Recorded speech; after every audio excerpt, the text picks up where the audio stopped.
Very good morning बेटा। अच्छा, कल बेटा आपका टेस्ट हुआ था principles of inheritance and variation. पहले तो उसके कुछ डाउट्स हैं, वो डाउट्स डिस्कस कर लेते हैं। डाउट्स देखो बेटा, क्वेश्चन नंबर 10, अपना क्वेश्चन पेपर ओपन कर लो। शाबाश, ठीक है। अब देखो doubts, question number 10, hybrid of pure violet flower and white flowered pea, ठीक है। प्योर वायलेट मतलब WW, ठीक है, कैपिटल W और व्हाइट के लिए स्मॉल w, ठीक है, उनका हाइब्रिड। तो हाइब्रिड क्या बना इनका? कैपिटल W स्मॉल w, ठीक है। अच्छा, इस क्रॉस्ड विद द, किसके साथ क्रॉस करवाया जा रहा है हाइब्रिड? ये प्योर वायलेट फ्लावर्ड प्लांट, किसके साथ? प्योर वायलेट के साथ, मतलब कैपिटल W के साथ। The progeny shall be, progeny कैसी होगी देखो। अब इसके दो तरह के गैमेट्स बने, कैपिटल W स्मॉल w, और इसके सिर्फ एक तरह की, दैट इज कैपिटल W। तो प्रोजनी हमारे पास कैसी आएगी? एक तो पूरी तरह से प्योर वायलेट फ्लावर, ठीक है, और दूसरे कैसे आएंगे? हाइब्रिड वायलेट, ठीक है। तो देखो व्हाइट फ्लावर, नो, सारे कैसे हुए? ये देखो, ये प्योर है बट ये भी कैसा है? Violet in colour. ये हाइब्रिड है और ये कैसा है? Violet in colour. तो सारे के सारे प्लांट कैसे हुए? वायलेट, ठीक है, विद वायलेट फ्लावर्ड। क्लियर बेटा? तो 10 का आंसर आएगा बी। चेक कर लो, देखो जरा। क्लियर बेटा? आगे आते हैं क्वेश्चन नंबर 11 देखो, percentage of heterozygous individuals obtain from selfing of capital R small r individual shall be. हमने सिर्फ क्या देखने हैं? हेट्रोजाइगस मतलब टू डिफरेंट जीन्स, ठीक है। देखो जरा, कैपिटल R स्मॉल r, इसकी सेल्फिंग करने के बाद, ठीक है, कैपिटल R स्मॉल r, ठीक है, सेल्फिंग होगी ना, तो हमारे पास गैमेट्स बने capital R small r, combinations क्या बन सकते हैं? कैपिटल R, ठीक है, फिर कैपिटल R स्मॉल r, फिर कैपिटल R स्मॉल r और स्मॉल r। पुत्र देखो, ये भी होमोजाइगस है, होमोजाइगस डोमिनेंट, ये होमोजाइगस रिसेसिव, और ये क्या है? हेट्रोजाइगस। टू डिफरेंट जीन्स है ना बेटा, इसको हम बोलते हैं हेट्रोजाइगस। देखो टोटल में से कितने परसेंट हेट्रोजाइगस है? 50%। कितने हैं बेटा? 50%। तो आंसर शुड बी 11 का आना चाहिए बेटा, सी। क्लियर? आगे देखो question number 18, heterozygous tall plant is selfed. Same ऐसा ही क्वेश्चन है ये भी 11th की तरह। हेट्रोजाइगस इस तरह से है, टू डिफरेंट जीन्स वाला, ठीक है, टॉल प्लांट है, उसको हमने सेल्फिंग करवा दी। It produces both tall and dwarf plants. तो ये तो नॉर्मल क्रॉस है जो हमने बनाया था डोमिनेंस के बाद, ठीक है, F2 जनरेशन जब हमने निकाली थी। तो हमें क्या पूछा हुआ है देखो, this confirm Mendel's law of heterozygous tall plant is self. पुत्र याद रखना है, ये देखो, जब हमने ये क्रॉस बनाया था तो हमने इस तरह से प्योर टॉल प्लांट लिए थे और प्योर ड्वार्फ लिए थे, ठीक है। इससे हमारे पास गैमेट्स बने थे कैपिटल T, इससे हमारे पास गैमेट्स बने थे स्मॉल t। जब दोनों आपस में कंबाइन हुए तो कैपिटल T स्मॉल t, तो ये हमारे पास बन गया था टॉल प्लांट बन गया था, बट हाइब्रिड टॉल था। तो इनके बेस पे हमने एक लॉ दिया था, that is law of dominance. क्या लॉ था बेटा? Law of dominance. फिर देखो, मैंने आपको समझाया था कि जो F2 जनरेशन है, F2 जनरेशन, ठीक है, उसमें अब क्या हुआ? कैपिटल T स्मॉल t, ठीक है। F2 जनरेशन हमारे पास आई जीनोटिपिक और फिनोटिपिक रेशो, ठीक है। अब देखो फिनोटिपिक रेशो में हमारे पास रेशो आई थी 3:1, ठीक है। 3 हमारे पास क्या थे? टॉल प्लांट, हमने मेंशन नहीं किया कि ये प्योर टॉल थे या फिर हाइब्रिड टॉल थे। और 1 हमारे पास क्या था बेटा? It is dwarf. क्या था? ड्वार्फ, ठीक है। तो जब हमारे पास F2 जनरेशन में ड्वार्फ आया था, उससे हमें पता चला कि F1 जनरेशन में सॉरी F1 जनरेशन में ड्वार्फ के लिए जीन पड़ी हो सकती है, बट वो एक्सप्रेस कहां पे हो रही है? इन F2 जनरेशन। किसमें बेटा? इन F2 जनरेशन। और इस बेस पे फिर हमने निकाला था second law, that is law of segregation. कौन सा लॉ बेटा? Law of segregation. क्लियर बेटा? तो देखो जरा, लॉ ऑफ सेग्रीगेशन। आंसर क्या आएगा? सेग्रीगेशन। 18 का डी। ठीक है, फिर देखो question number 19। Blood group of a couple are A B and O.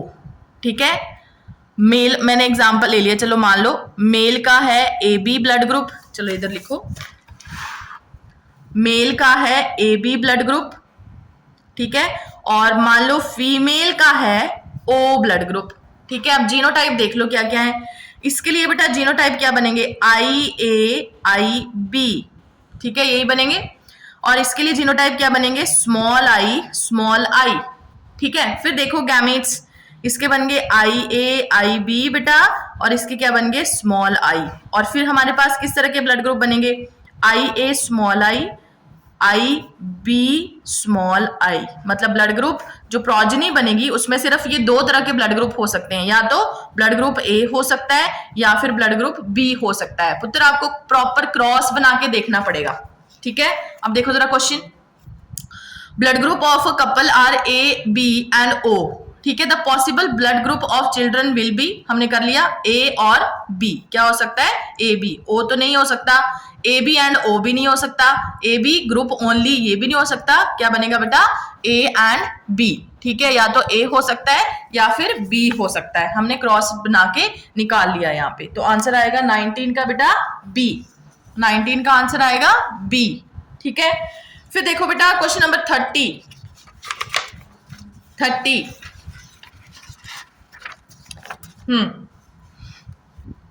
In antirrhinum, पहले तो देखो जरा एंटीराइनम हमने किस में एग्जांपल किया था? शाबाश, आंसर दो। Yes, incomplete dominance. किस में किया था? शाबाश बेटा, इनकम्प्लीट डोमिनेंस में किया था।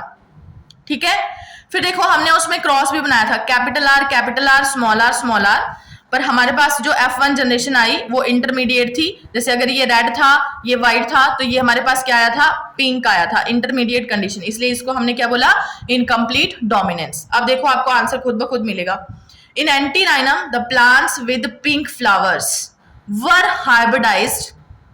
प्लांट्स विद पिंक फ्लावर मतलब इस तरह का जीनोटाइप है, were hybridized. F1 plants produced red, pink and white flower in the ratio of 1:1. What would be the genotype of parent plant? Capital R is red, small r is white, or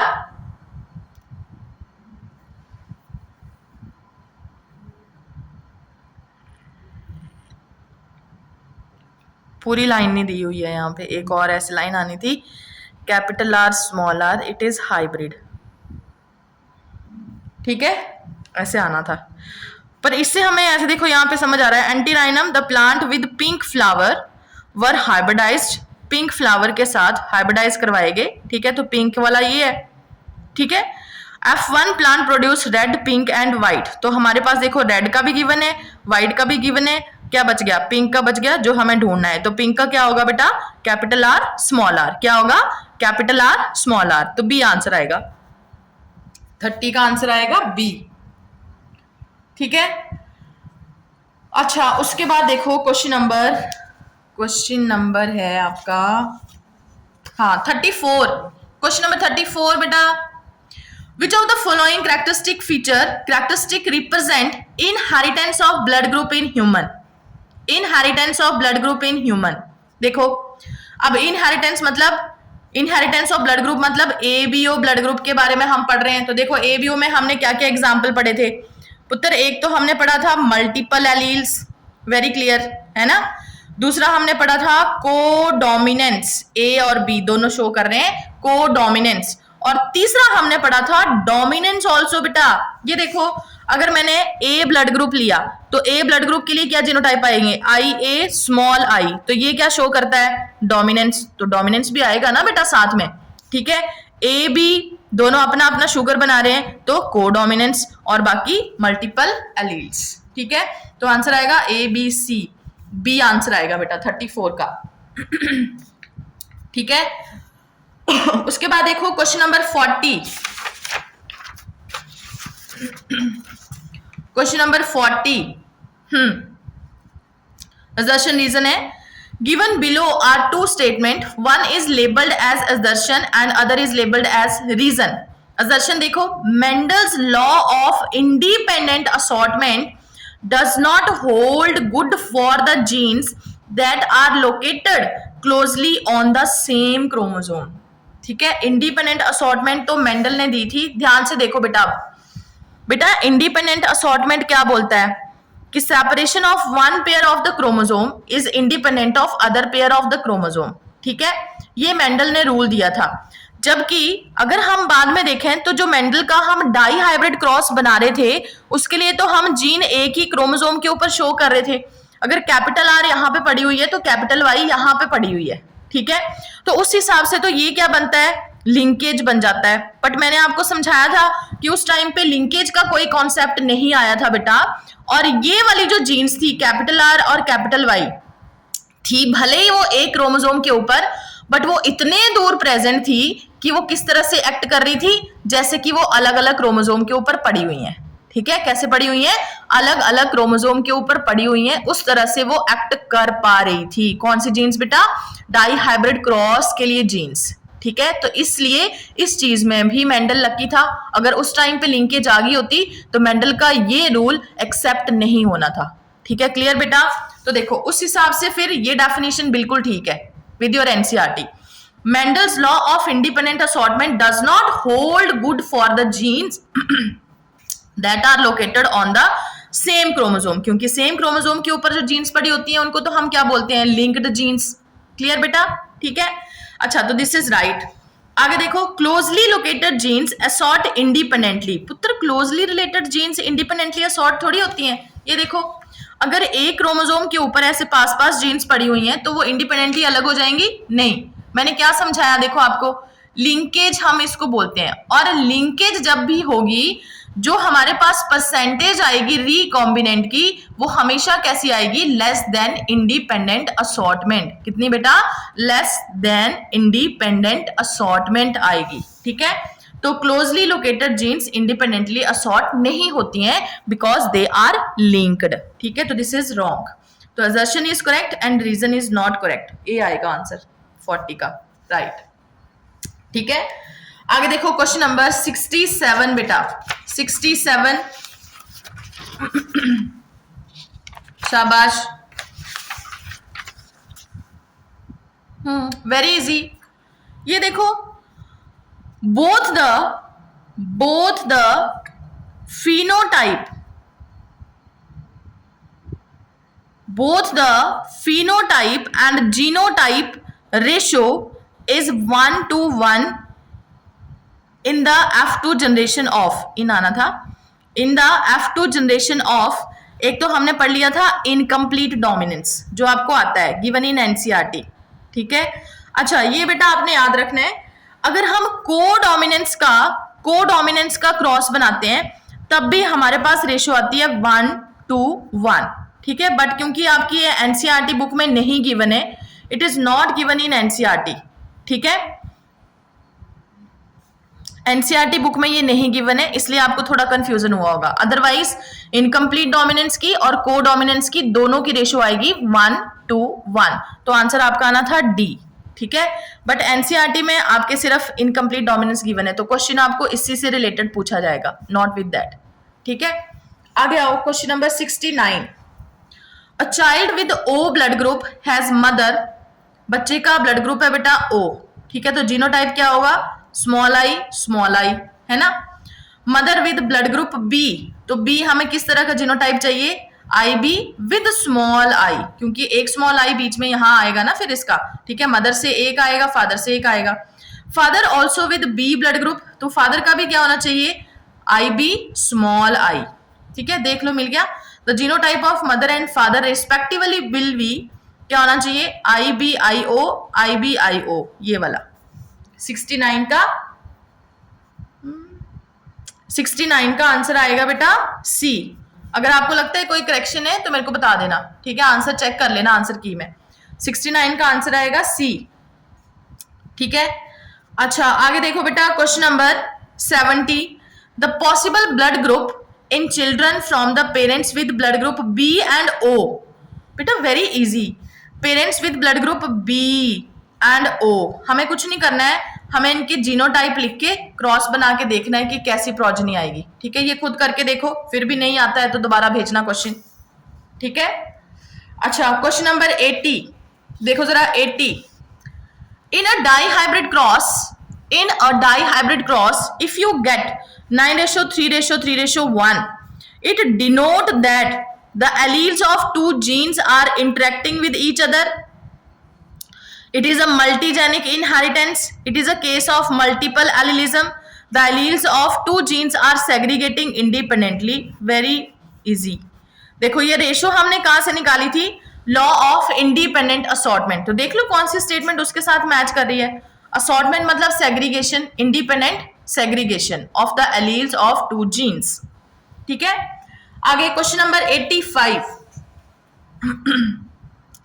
a true breeding plant producing red flower is crossed with the true breeding plant producing the red flower is crossed with the pure plant producing the white flower, मतलब capital R small r। allele for red color of flower is dominant। ठीक है, after selfing the plant of first filial generation, तो first filial generation हमारे पास क्या आएगी, capital R small r। अगर हम इसकी सेल्फिंग करवाते हैं तो the proportion of plant producing white flower in the progeny would be, तो देखो हमारे पास क्या रेशो आएगी, याद है ना सबको, अब capital R small r, capital R small r and small r। ठीक है, मतलब 4 में से 1/4 हमारे पास कैपिटल R, 2/4 हमारे पास capital R small r and 1/4 हमारे पास स्मॉल r, तो इट शुड बी 1/4।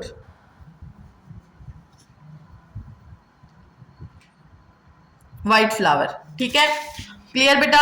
आगे देखो question number 88, question number 88, Mendel principle of segregation means that the germ cells always receive, germ cell मतलब गैमीट always receive। अब देखो गैमीट में बेटा अगर इस तरह से 2 जीन्स पड़ी हुई हैं तो गैमीट में दोनों जीन्स थोड़ी जाएंगी, पेयर में से कोई एक ही जाएगी गैमीट के पास। ठीक है, तो देखो 1 पेयर ऑफ एलील, 1 पेयर में तो पूरा पेयर आ गया, 1/4 ऑफ द जीन्स, ये भी बिल्कुल गलत है, 1 of the paired allele, this is right, 1 of the paired alleles। जिस देखो अगर पेयर्ड एलील ऐसे है, कैपिटल T स्मॉल t, ये है पेयर्ड एलील, तो इनमें से एक ही जाएगी ना, या तो कैपिटल T जाएगी या फिर स्मॉल t जाएगी। ठीक है, 2 तरह के गैमीट्स बनेंगे, आधे विद कैपिटल T के साथ और आधे बनेंगे विद स्मॉल t। ठीक है, आगे देखो क्वेश्चन नंबर, हाँ ये हो गए बेटा आपके डाउट्स। अब सिंपल नोट्स में भी एक बच्चे को डाउट है, 2 क्वेश्चंस हैं सिंपल नोट्स के, निकालो जरा। Principle of inheritance and variation, simple notes बेटा।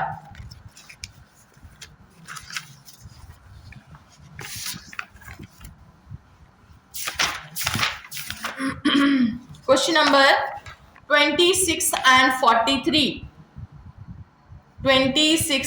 43 देखो, हाँ, one of the following use the frequency of recombination between gene pair of same chromosome as a measure of distance between the genes. बेटा ये तो theory में से question है, Stuart Morgan के साथ उसका एक स्टूडेंट भी था जिन्होंने इस रिकॉम्बिनेशन फ्रीक्वेंसी को यूज किया था जेनेटिक मैप बनाने के लिए। ठीक है, अगर नहीं आता है तो जरा क्लास अटेंड करो जरा। ठीक है, देखो जरा ऑनलाइन हमने किया है ये। ठीक है, तो one of the following use the frequency of recombination, किसने यूज किया था, स्टुअर्ट इवेंट ने यूज किया था। क्वेश्चन नंबर 43 देखो, 43, how many different kind of gametes will be produced by a plant having the genotype. हाँ, ये आपने नहीं किया है, ये समझो बेटा किस तरह से करने हैं। अगर आपको इस तरह का क्वेश्चन आ जाता है गैमीट बनाने के लिए, जैसे देखो मैंने लिखा कैपिटल ए, ठीक है, capital B small b, capital C, ठीक है, capital A, capital B small b, capital C, तो इसके हमने गैमीट्स बनाने हैं। ठीक है, तो किस तरह से गैमीट्स बनाएंगे बेटा, हमने एक फॉर्मूला इसके लिए यूज करना है 2 raised to power n। ठीक है, अब यहाँ पे n क्या है, n is the number of heterozygote. ठीक है, जैसे देखो ये कॉम्बिनेशन में हमारे पास कितने हेट्रोजाइगस कंडीशन है? ओनली वन, ये है ना, ठीक है। कितने हैं बेटा? ओनली वन, ठीक है। तो क्या आ जाएगा? 2⁻1 इज इक्वल टू 2। क्लियर? ठीक है। अब देखो एक और, capital A, capital B, small B, capital C, small C, ठीक है। ये मैंने कॉम्बिनेशन ले लिया। अगर मान लो इसका आपको पूछा हुआ हो कि ये कितने गैमीट्स बनाता है, तो कैसे करेंगे? 2⁻n क्या? Heterozygous condition. देखो कितनी है? एक ये भी हेट्रोजाइगस है, ये भी हेट्रोजाइगस है, ये भी हेट्रोजाइगस है, मतलब 2⁻3। तो क्या आ जाएगा? Is equal to 2 into 2 into 2, क्या आ जाएगा? Is equal to 8। कितने गैमेट्स बनेंगे? 8 बनेंगे, ठीक है। तो जितना लंबा कॉम्बिनेशन आ जाए, आपको सिर्फ क्या देखना है? Heterozygous condition. ये देख लो, capital A, capital B, small B, capital C, small C, capital D, ठीक है। तब भी कितने आएंगे? 8, क्योंकि हेट्रोजाइगस कितने हैं? ओनली 3, ठीक है। क्लियर बेटा? तो ये आपके डाउट्स हो गए। थैंक यू बेटा, बाय।